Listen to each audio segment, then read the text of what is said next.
तर आलेले आहेत आजच्या दिवसाचे लेटेस्ट वोटिंग ट्रेंड आणि या वोटिंग ट्रेंडनुसार कोण आहे पाठी आणि कोण आहे पुढे हे जाणून घेऊया. नमस्कार मित्रांनो, माझं नाव तुषार आणि सेव्हन स्टार मराठीमध्ये तुम्हा सगळ्यांचं पुन्हा एकदा स्वागत आहे.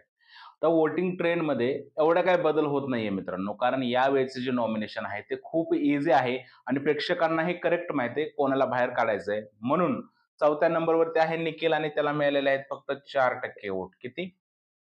4% वोटवर निखिल दामले आहेत. त्यानंतर योगिता आहे. योगिताला मिळालेले आहेत 10% वोट. किती? योगिताला मिळालेले आहेत 10% वोट. त्यानंतर पुढचं नाव आहे अभिजित सावंत. यांना मिळालेले आहेत 24% वोट. किती? 24% वोट.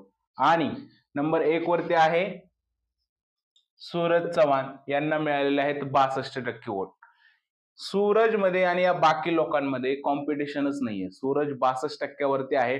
तर त्याच्यानंतर येणारा दुसरा नंबर किती? अभिजित सावंत हा 24% वरती आहे. म्हणजे या दोघात सुद्धा कॉम्पिटिशन नाहीये. तर मग तिसऱ्या आणि चौथ्या नंबरमध्ये कसं कॉम्पिटिशन असेल? म्हणून या वोटिंग ट्रेंडमध्ये आपल्याला स्पष्ट जो आहे तो कल सूरजकडे झुकलेला दिसतोय.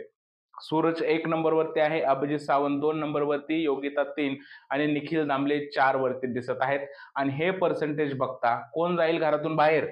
निखिल. आणि मला असं वाटतंय उद्या 12 पर्यंतचे आहे ते वोटिंग चालू आहे आणि 12 पर्यंत सुद्धा निखिल दामलेला जास्त वोटिंग मिळणार नाही. म्हणून मला असं वाटतं की हे जे वोटिंग आहे यानुसारच बिग बॉसच्या घरातलं इव्हिक्शन होण्याची दाट शक्यता निर्माण होत आहे. जर योग्यता बाहेर नाही गेली तर निखिलचा 100% नंबर आहे घरातून बाहेर जाण्यासाठी. सद्यस्थितीत तर वोटिंग हेच आहे. 1 नंबरला आहे सूरज आणि 4 नंबरला आहे निखिल दामले. तुमचं काय म्हणणं आहे याबद्दल मला सांगा कमेंटमध्ये. जर हा व्हिडिओ आवडला असेल तर त्याला लाईक करा, शेअर करा, चॅनलला सबस्क्राईब करायला विसरू नका. भेटूया पुढच्या व्हिडिओमध्ये. तोपर्यंत भारत माता की जय.